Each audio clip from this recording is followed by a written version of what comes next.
Yeah, that's right. Yeah, in 2 hours, right? Yeah. Yeah. Bern and Leipzig.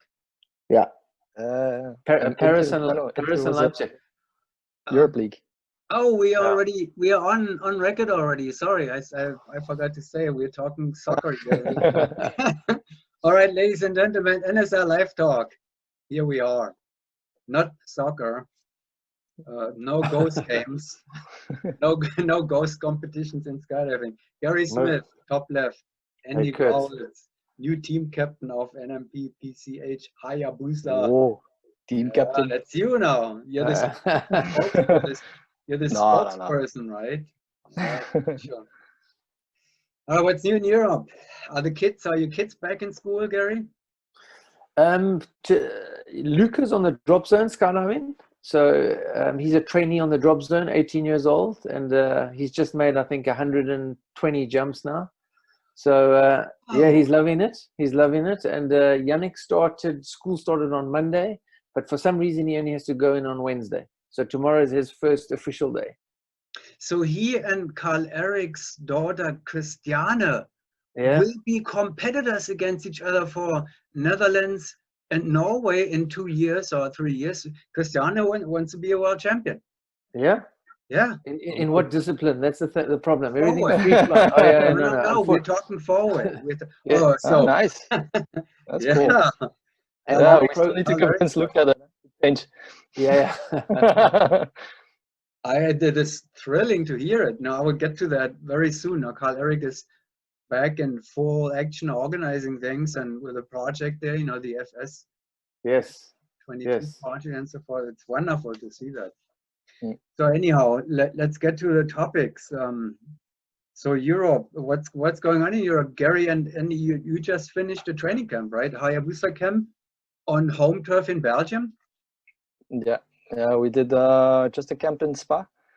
Actually, our previous camp also was in Spa, and our next camp will also be in Spa. It's just because of the travel, not the travel restrictions. It's just for our own comfort, I think, because now with the travel, it doesn't get very easy. And also with the current situation with the pandemic going on, once you start to fly somewhere, you might get stuck, and that's something that we try to sort of avoid. And also we have a good opportunity to stay actually in Belgium and train there. The summer has been amazing, and we've done already, actually we just finished a very great camp, almost to a 90 jump. So 290? No, to 90. So 90 jumps. Mm-hmm. Well, that's good. Yeah, that's a great camp. Yeah, Matches Rhythm, they just did a camp with roughly 95 jumps. Yeah. So Gary, is David filming with or without booties?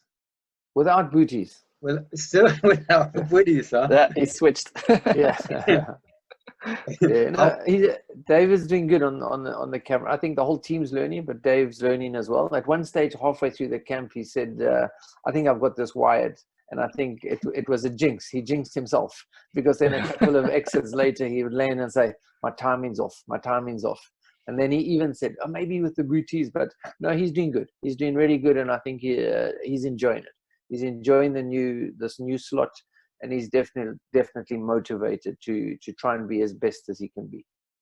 Well, last time I understood that when I spoke with him, that he was really kind of just joking about the booties, because when I said that if he is going without booties, then all the videographers on the planet will probably copy him and cut their booties off. And then he said it was just he was just joking. Yeah. But now he is filming without booties. Yeah, he's filming without. Yeah, he's filming without. And I mean, I don't know, he might change back, but right now I think he's comfortable with it. He's learning where he needs to be. And I mean, there's some good video men that have in the past shot without booties. So we'll see. I'm going to ask him directly. I wanted to discuss booties with him anyway. How we do it. So in the situation in Europe in general, not much is changing there, right? Are there any, I mean, we have a few national championships. Mm-hmm. We had some, Czech Republic, Denmark, I think. Norway, Denmark. Yeah. And that's about it, right? Yeah. For competitions, it's not gonna be. I mean, even in Belgium, we had planned, I think, the nationals in September, but I'm not really sure if that still continues. I mean, we as a team, we actually took the decision to prefer training because we were going to do the nationals, but we actually skipped that option. So I'm not really sure if nationals will still continue in Belgium. Yeah, no, but I mean, I've so far I don't know about any nationals. I mean, France is supposed to this weekend, but is that happening? I mean, I have my doubts because France is spiking Yeah. again too, right? It's not good in France. I think even the problem that you have now with the competitions is like, even if you host a competition, that you probably limit a lot of participants, Yeah. because especially if the participants need to travel, if you have a bigger country from all over that country to a certain place, then with the travel restrictions, it just gets more complicated. It's not like before, and also probably people don't take the risk to get themselves exposed. Yeah, exactly. I mean, now I don't know if you knew that already, but yesterday USPA decided to not run Yeah. nationals. Yeah, Not I read only that. not only in Zephyr Hills, now in general there will be no USP nationals this year, so you can skip your trip to the US USA. for in November. It's not going to happen. Yeah. Yeah, I mean, I think USPA's decision, it's a tough one for them for sure. I'm sure they investigated it, but at the end of the day, any drop zone that takes on the nationals, imagine if you have 300, 400 competitors, then you kind of creating a super spreader again. And that's the big thing in Europe. You can have so many people on the drop zone. The drop zones are super busy, and they're doing a good thing where Hayabusa was now in Spa. When I arrived there, you have to do temperature checks, and they check you every day. So in that sense, they really stick by the rules. And I don't think you could have 100 people there just for a nationals, because then if someone arrives there and he has COVID, then it's just going to be a spreader, you know. So I can imagine this decision was a difficult one for USPA, but in my eyes, probably the correct one. Yeah, yeah. Just and how horrible would it be if you see all your friends again and you cannot hug them? Yeah, exactly. No, I know that's one of the sad things in the whole scenario. You know, there are really, you know, a lot of people. It's a part of life. It's a part of a relationship to touch. You know, whether it's a handshake or whether it's a hug, no matter what it is, and it's all it's all strange. So, and then the question is now, how many people? Where's the limit? 100, 50, 20, 30, you know, who knows? Nobody really knows. You know what? And that if question you've been, is gonna. Oh, sorry. No. I was going to say, if you've been following the international travel, I'm obviously trying to sort things out with Qatar. They've been trying to come back into action, but they've been out since March. So the Qatar 4-way and 8-way hasn't done one jump since March the 13th or 14th when we left Zephyr Hills. And the problem is, even now that Qatar has got their numbers down and they get a green light, they cannot travel anywhere into Europe because Europe's spiking again. So Europe and the US. I look for myself. If I had to travel to the US right now, I cannot, because you can only travel it cannot be non-essential. It must be an essential reason for travel, essential business. And obviously, a skydiving coach is not going to fall into that essential category. So US is seen as code orange on the travel scale, and so is Europe. So it's a bit crazy right now, you know. It's probably the first time in 20, 30 years that I have not been in Europe at this time of the year. Yeah. You know, before, from the beginning to now. It's anyhow, ESP nationals we don't have. There is the Paranodon, I hear, competition coming up very soon. You've trained there, Andy, but Hayabusa has no plans to compete there. No, because we already have our schedule fixed. So that's the thing with the Army as well, as once we commit to a schedule, we kind of need to keep to it, especially with the days. I mean, locations we sometimes can alter, but so we're kind of limited in that. And we also, that's to travel back and forth, same thing. Like and just to do the the Paranodon Cup is a little bit for us. We would love to do competitions. That's something for sure. We would love to do. We would love to go out and compete, but for the moment, we also don't want to take any unnecessary risks. That's why we just like to prefer to train. That's the only thing that we have for 2020 on schedule. Do you know yet when you're gonna do the NSL Cloud Mondial rounds? The 10? Have you seen it yet? Do you already have them? It's We're on the waiting for the- website now. You're waiting okay. for the draw, Kurt. Waiting Yeah, for, we I know, didn't get I the know. invite. No, the draw comes out. The draw comes out on the 29th. So that's when I will. Of August. Yeah, the leaderboards and all that are set up, and the rules are posted, and you know what to do. And the draw will be posted on the 29th of August.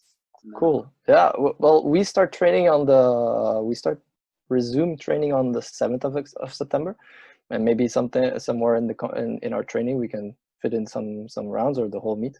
Yeah, you will have until it's- September 27th, I believe, is the end of the. Well, let's see if excited we about feel this. that we're ready for it, and we'll probably do them. Yeah, great. Yeah, you know, everybody, I heard it. I mean, I set it up now because I hear it from left and right that people would rather do this than nothing, you know, like pretend, simulate at least somehow, you know, that you're competing with somebody or something, you know, so better than nothing, let's say it this way. But I think it's not a bad thing either. I mean, for sure, we don't have the possibility to meet each other, but at the same time, everything is now operating virtually. Look, we're doing even conversations on Zoom, and we always done this from already in the past with the NSL. But now recently, everybody's working on Zoom, so we can do even draws from virtually. Even we don't need there to will be some pressure, kind of.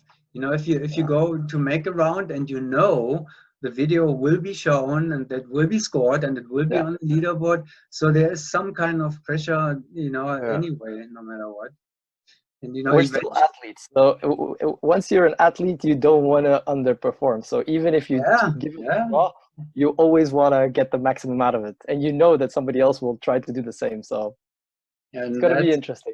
Yeah, it will be interesting, and I think it will be exciting. The scores will not be posted until all videos are collected, and then they will all be posted, you know, at the same time. So, yeah, I'm excited about it. I'm hoping Qatar can do that meet in the wind tunnel. Because they haven't made one jump.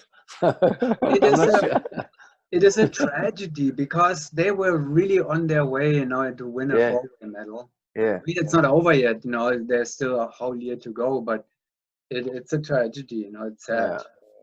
For some teams, it's going to be a huge setback. Huh? I mean, and now especially for, I think also here in Europe, it's not going to be easy because winter is coming, and then in winter it's always difficult to find an area for training, like to find a DZ. So you always have to travel here in Europe. So yeah, I mean, many teams all over the world will probably have a big disadvantage and a setback. And there's more impact. There's more impact, you know, than we think. I just got a message from Finland, you know, that the pro team, you know, they live far in the north, you know, it's a lot of traveling always for them. They couldn't make any jumps so far, and they decided that they will not go to the outdoor world meet. You know, they will do indoor stuff. They will go to the World Cup next year, and then afterwards do some indoor stuff. But they have decided not to jump. Shame. They already canceled. It's so sad, so sad. Yeah. And that is but also there will probably be more teams, I guess. Like if they don't feel ready, that they probably don't. I can only imagine if I would be a team that if you don't get the jumps in and you don't feel ready, why pay for the whole trip if you well, yes and no. underperform? I feel I'm different. I feel different about it. Even without any training, you know, I would still like to go to a competition no matter what. You know, I can always say, you know, we didn't train, so but even with or without excuses, the fun of it itself, you know, even though I'm really a full-hearted competitor, but I fully understand that, you know, if you haven't trained and you are a competitor, you may just. I hope I'm a little bit with you, Kurt. I hope that not too many teams jump off board like what Andy says and says, hey, well, we're not training enough, because maybe just think of it this way, that not all teams, especially around the middle averages, are also not going to be training. You know, everyone's going to be in that trouble. The top teams, maybe, I know the US teams are training hard, so maybe they have a little bit of an unfair advantage. The longer this COVID-19 keeps going on, there might be an advantage for the US. But for the rest, from positions 5 to 10 to 15, maybe there's many teams in the same boat. You know, and then you just have to go there and see where you are, you know, because maybe Switzerland is also not training and Qatar's not training. And so there's things where everyone will be in a little bit of trouble. So I'm hoping not too many teams decide to cancel right now. You know, I would rather say, and each team has their own reasoning, but I'd rather say just hang in there a little bit longer and let's see where we go before we start canceling the outdoor. It's still a year away, you know. Yeah, and I mean, if the event itself is happening, you know, I'm hoping the same. I'm hoping it will be enough motivation just to go to a meet, whether you've trained. It's all skewed anyway. You know, it is all. And on another sense of that, if I'm looking at it, there's more chance of the let's say the Mondial going on in Russia than an indoor meet, because if this still spikes here and there, we might not be able to travel to, you know, the indoor meets. It's in April. So before you know it, January, February, March might come in and say they can't hold the meet, because I think by February they have to make a decision whether the meet goes on or not. And as the current restrictions are in Europe right now, they cannot have a meet. And we are unfortunately, our sport requires to be as close to each other as possible. Yeah.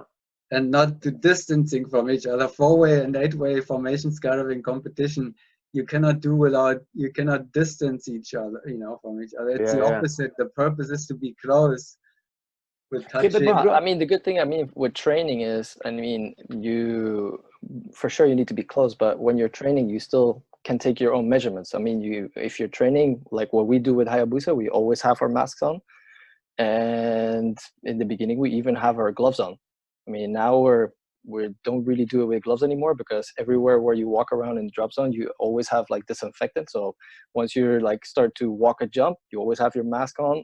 And then when you're finished, you just go rub your hands off and then you're kind of wiped clean. But that's the good thing, I think, like even with our sport is, yes, we're actually in contact, but we always have or a helmet or gloves on. So that always have that little bit of a restriction. Except when we're dirt diving, but you can change that for dirt diving. You could dirt dive as if you were jumping. That's true, yeah. But it's kind of it's very easy actually, just with the mouth mask. It's sometimes a little bit unpleasant, and I think it's for everybody, and especially if you're training, like when you're training hard and you like even in the playing with the mask on, it's not easy, but it's doable. But it's still kind of ironic, no matter what, you know, that our purpose is to touch each other. Our purpose is to be as close as possible. Touch each other as many times as possible. Yeah, exactly. But a little bit of distance. Touch each other as often as you can.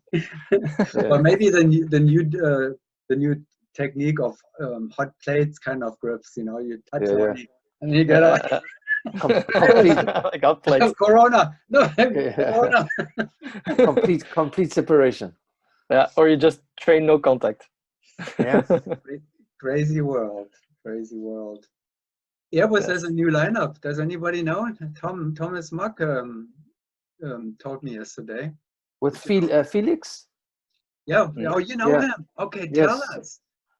I don't know him that well, but I've watched him there, and he was in the Paranoden teams that Robert has been bringing up, and he's obviously a superstar. There's another superstar in there as well, but obviously they could only choose one guy.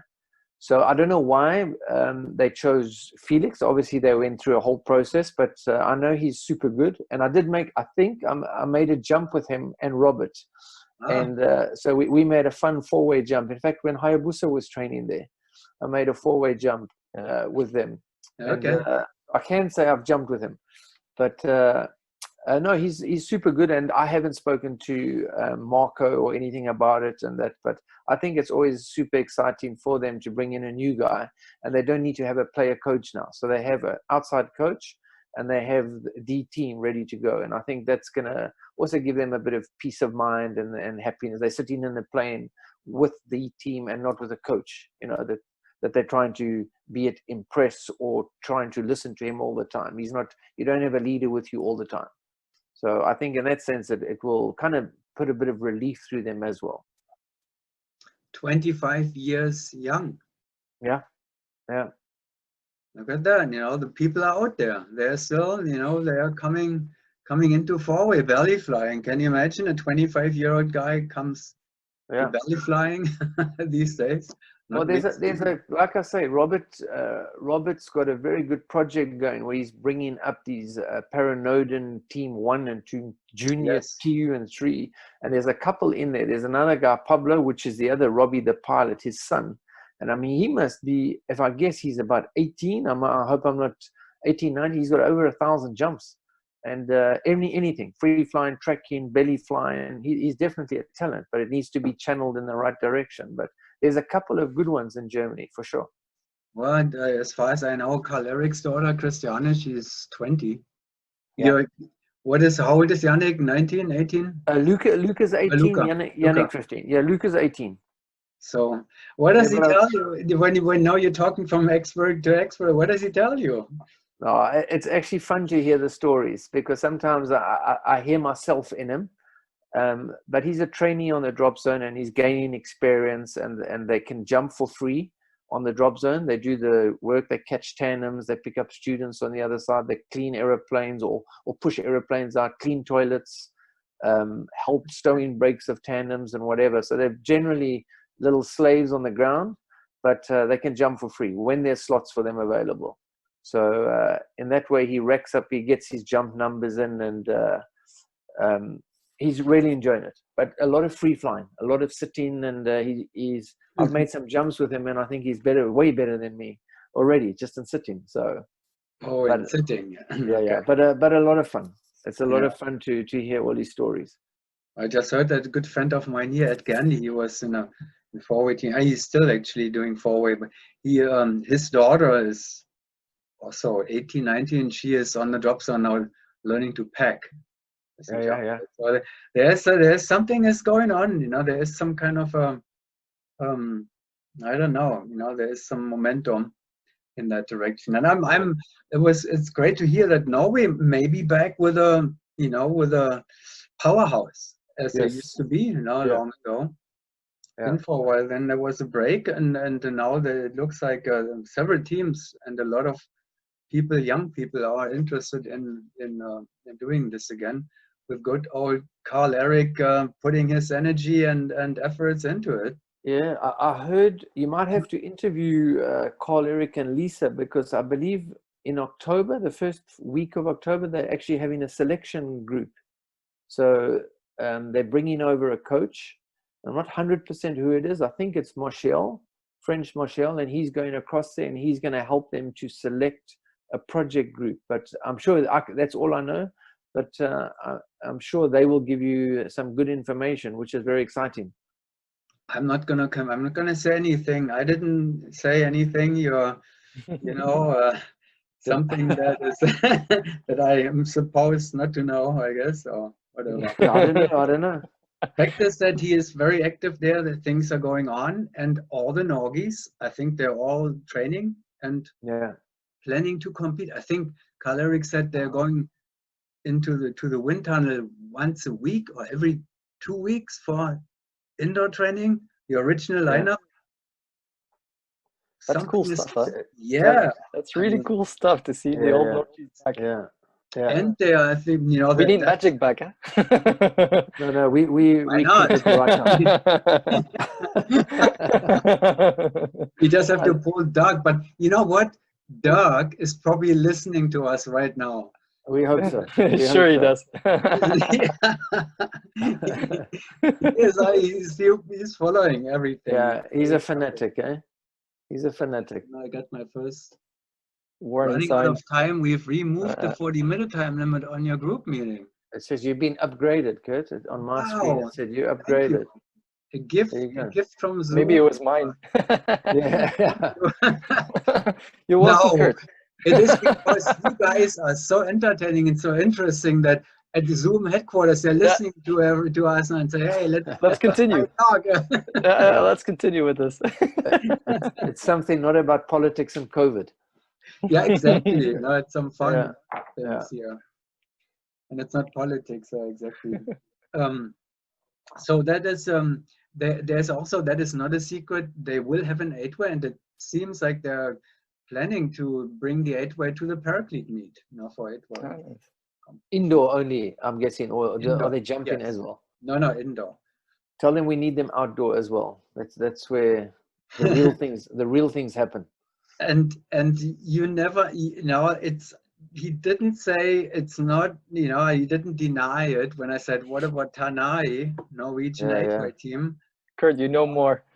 You know more that you don't want to say. I don't know anything. I think on record, it must be the last Norwegian team was in 2010 in Menzelinks at a world meet. I know the female Polaris jumped in 2012. Yeah, they were still in Dubai. And 14 maybe, but Norway didn't have an open team. I think Kjetil Norden, Cookie, the former Cookie, he was on the team in Menzelinsk. Yeah. And he was on, they had this Punky Fish reunion who won the Norwegian national. So he was on that, he and Ole Petter and Lisa and Paul. So they would be eligible to go to the World Meet next year. Yeah. It would be great. I mean, we need every nation at a world meet. We don't want our meet to get smaller. Our meets, world meets, to get smaller and smaller. We need Norway has a team. Norway will have a team. One of the new teams, the project teams, the first one, Agera, they will go. This will be the national team for Norway at the. Fantastic. Yeah, no, it's fantastic. Yeah, that's great news. Yeah. And they have a second team. That's where Carl Eric's daughter is in. So they are working them up. And then each of the top team members have an extra team and an intermediate team that they're bringing up. Wow. It was a part of the program, and I think that's a smart. Fantastic. Wow. Do we have any new talent in Belgium? Sorry, no, I was just actually complimenting that it was actually a big system that he set up, and it's actually going to bear fruits for the future. It's really cool. Yeah, absolutely. I mean, that's actually Carl Eric. He's always, when he takes on a project, he's scientific. So he puts out all the details and the plans and the structure and the format. So and then it works. If you have somebody like that who is putting the energy in, it's going to work. What's new in any new talent in Belgium? Like Fireflish, Sven is one of the talents, right? He is always. But he likes to bring in new people. Like Glenn was one of the young kids. How old is Glenn? He's in the 20s still, is he? No, Maya is the youngest, right? Or is it Glenn? Not sure about ages. I'm not gonna throw any ages now. I don't want to get in trouble with my 8-way guys. That's right. Yeah, there's 8-way, but no 8-way in Russia from Belgium. No. Even less probable now. I mean, especially now with the switch that we did with Mike, it's a project that we all love. I mean, we all like to do 8-way because it's a very cool event to do. But in our defense, the 4-way, it just eats a lot of energy and time to actually train for. Yeah. And also the chances, if you start to train for 8-way, then there's also a probability that you can lose for 4-way. And as we're still fierce 4-way competitors, and also this is what we are paid to do so, then it's actually a very hard decision that we needed to make back in the past. But once in a while, we still meet up and do some 8-way. Like last year in winter, we still had some training 8-way, and just to keep the fun in it. But for now, we didn't really have any plans yet. So. Did anybody watch the videos of the new rhythm lineup already? Yesterday I posted some indoor videos. In the tunnel with the helmets, with the different colored helmets. Yeah, I watched it. Yeah. What do you see? 4 different helmets. Which one was it? Which helmet did you look at the most? All of them. Which all color? I studied. I watched Christie. Yeah. No, I have to say I was impressed actually. Now, I mean, I picked only a few of them, but she is. You know, she is. To me, it looks very promising actually for them. Yeah. Very. It's good, but again, it's tunnel, and I'm not gonna short them at all. I need to see jumps and free fall to see how it's going if we go into a free fall meet. Because in the tunnel, I think I could put 4 guys together and they would be super good if they can fly the tunnel, you know, and you wouldn't even know their names. There's so many good flyers out there. But I think jumping is a big difference. And but what I saw is good. They're doing good. I mean, their technique looked good. I saw, you know, some 22s, and I was watching Doug on the tail as well. I think he had yellow helmet, if my memory is correct. But he's doing great, looking super good. Yeah, that was Christie. No. With a yellow helmet. No. No. But then it's a quality. But the tail was good. So if it was Christian, that's a compliment to her. Yeah, well, I mean, they went back and forth anyway. So yeah, no, it's nice to see, you know, that they're catching up actually quite well. So a long way to go, but they have a year, so we'll see.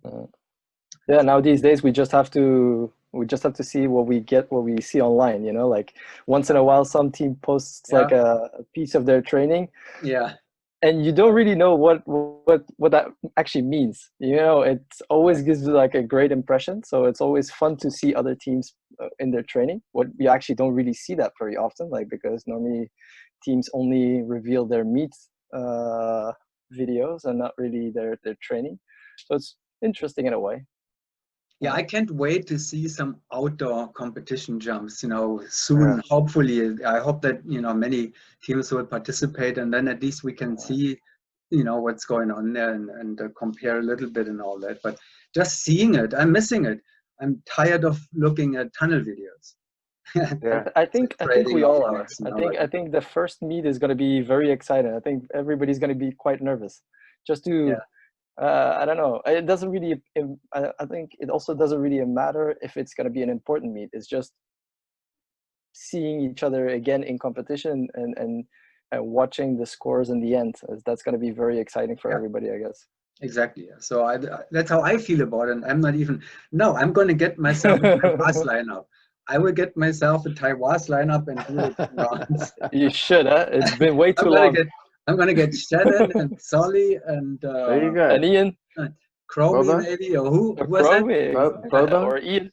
Volvo, yeah, Volvo is here. I don't know if he's still jumping, but so we got a Taiwas lineup for that. All right, guys.